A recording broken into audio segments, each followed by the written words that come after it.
ওয়াইজা সামিউল লাগওয়া আ'রাদু আনহু, যখন তারা কোনো বেহুদা কথাবার্তা শোনে তখন তারা তার থেকে ফিরে থাকে।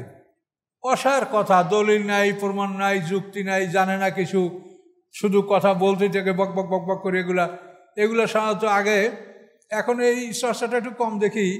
আগে দেখছি এই লোকাল ট্রেনে যখন যাত্রীরা যায় না, তারা এমনভাবে তর্কলিপ্ত শুরু হইতো, মানে একেবারে ওই বাগেরহাট থেকে খুলনা পর্যন্ত তারা কথাই বলতে থাকতো সবাই, অথচ কোনো ধর্মীয় কথা বা জ্ঞানের কথা নাই। এগুলো লাগ বলো বেহুদা, যে কথার কোনো মূল্য নাই, ফল নাই। এবং এই বেহুদা কথাটা কিন্তু মানুষের জীবনের একটা বিরাট ক্ষতিকর। 18 পারায় যে মোমেনদের মুক্তির জন্য যে আল্লাহ কতগুলি শর্ত দিয়েছেন, কদ আফলাল মুমিনুন আল্লাযীনা ফি সলাতিহিম খাশিউন ওয়াল্লাযীনা আনিল লাগবি মুরিদুন।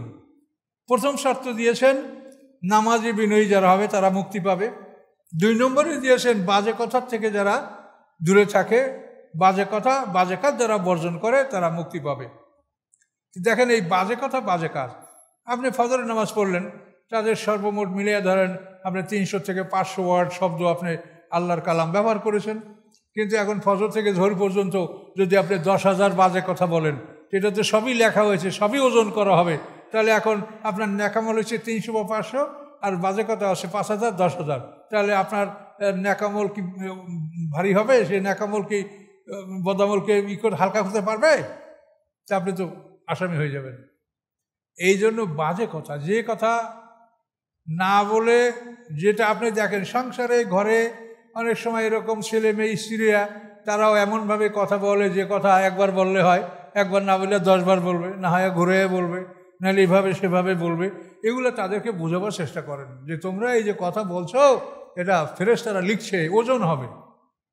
তুমি নামাজ পড়ছো কতটুক, তুমি ফজরের পরে কোরআন শরীফ তেলাওয়াত করছো 1 পারা, কিন্তু এরপরে তুমি 6টা থেকে 12টার মধ্যে তুমি 10,000 বাজে কথা বলছো, তাহলে তোমার লাভ হলো কি? এই জন্য লাভ কথাটা আল্লাহ বলছেন, এটা কোনো ছোটো মনে করবেন না। বাজে কথা বলা, বাজে কথা শোনা, বলবেনও না, শুনবেনও না। এই যে ludo, carrom board, drum board, এই সমস্ত খেলাধুলা, এগুলো কিন্তু বাজে কথা, টাস, এগুলো কিন্তু লাভ, মানে বিনা আপনার সময় নষ্ট করা ছাড়া এর কোনো উপার্জন নাই। লুডো, টাস, 32 ড্রাম বোর্ড, আপনি যাই করেন, ক্যারাম বোর্ড, সময় নষ্ট হওয়া ছাড়া কোনো ফলের মধ্যে নাই।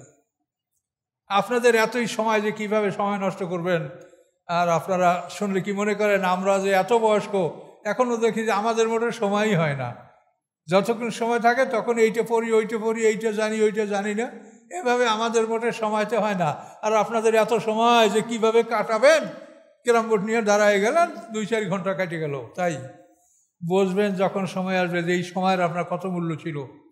আজকাল যখন আসবে তখন আপনি সারা পৃথিবীর সম্পদ তার সামনে উপস্থাপন করে 1 মিনিট সময় তার থেকে নিতে পারবেন না। কি পারবেন? রব্বি লাউলা আখারতানি ইলা আজালিন করিব, হে রব, যদি আপনি আমাকে একটা মুহূর্তের জন্য সময় দান করেন, ফাআসাদদাকা ওয়া আকুম মিনাস সালিহিন, আমি সৎকা করব, আমি সৎকর্মশীলদের অন্তর্ভুক্ত হব। এই যে অনুরোধ বান্দা করবে, কোরআনে আল্লাহ বলেছেন। আল্লাহ কি বলছেন তার জবাবে? আল্লাহ ইউআখিরুল্লাহু নাফসান ইযা জাআ আজালুহা, কোনো মানুষের যখন নির্ধারিত সময় আসবে তাকে 1 মুহূর্ত আর সময় বাড়িয়ে দেওয়া হবে না। কাজেই সময় অত্যন্ত মূল্যবান।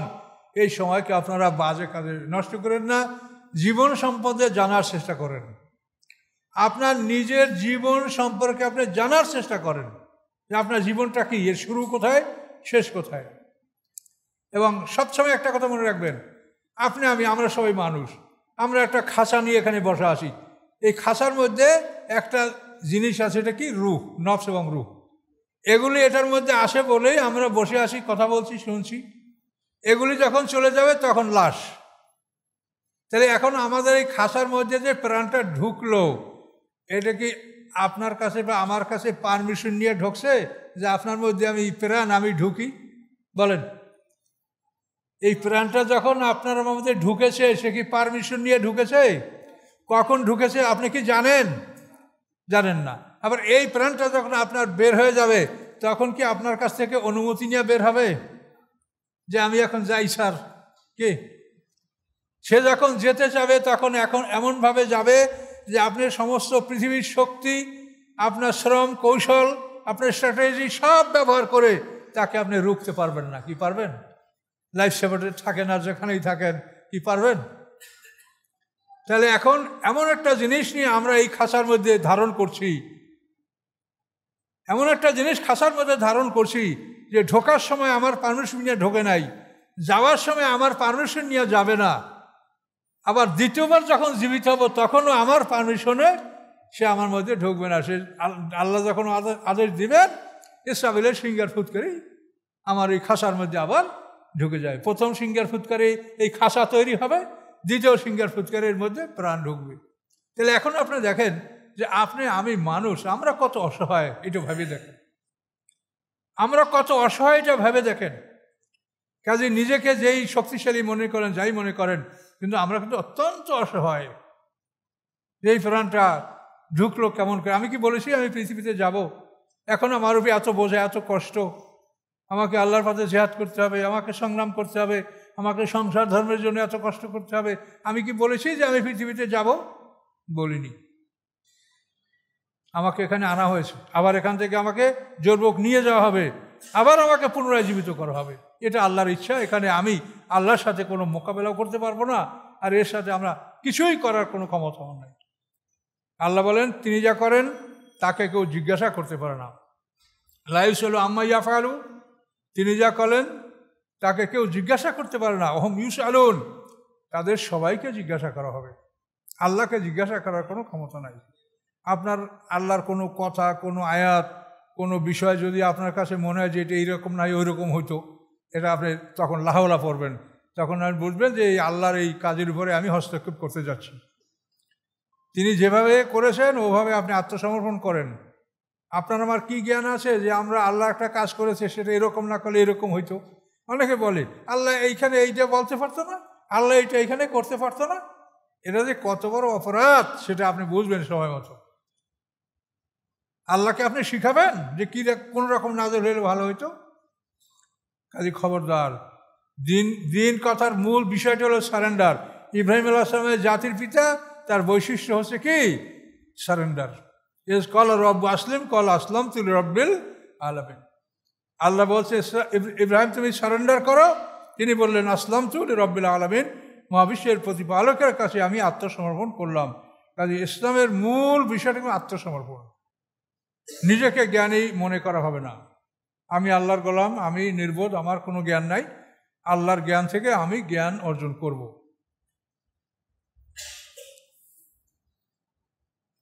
আল্লাহ বলেন যে তারা যখন বাজে কথা, বাজে কাজ, এই অনুষ্ঠানগুলি থেকে তারা যখন অতিক্রম করে বা শোনে, কলু, তারা বলে লানা আমালুন লাকুম আমালুকুম, আমাদের জন্য আমাদের কাজ, তোমাদের জন্য তোমাদের কাজ।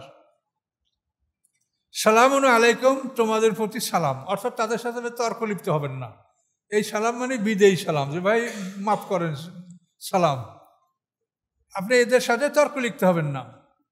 আল্লাহ নাবতাগিল জাহেলিন, আমরা জাহেল বা অজ্ঞতা, মূর্খতা আমরা কামনা করি না।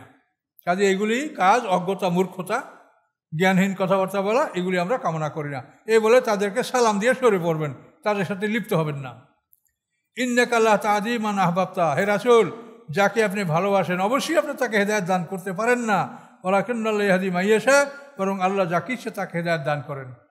রাসূল ভালোবেসে কাউকে হেদায়েত ধরতে পারবেন না। যদি তাই পারতেন তাহলে তার চাচা আবু তালেবকে তিনি হেদায়েত দান করতে পারতেন। আল্লাহ রসুলের জন্মের 6 মাস আগে পিতা মারা যায়, 6 বছর বয়সে মাতা মারা যায়, 8 বছর বয়সে দাদা মারা যায়। এই 8 বছর বয়স পার হয়ে যাওয়ার পর থেকে মৃত্যু পর্যন্ত আল্লাহ রসুলের অভিভাবক ছিলেন আবু তালেব, চাচা আবু তালেব। তাকে আল্লাহ রসুল হেদায়েতের মধ্যে আনতে পারেন নাই। তা আল্লাহ বলেন যে রাসূল আপনি কাউকে হেদায়েত করতে পারবেন না, হেদায়েত আল্লাহর হাতে। তাহলে আমাদের আল্লাহর কাছেই হেদায়েত চাইতে হবে। তো যারা সুন্নাত পড়ে না তারা কাবলা জুমা 4 রাকাত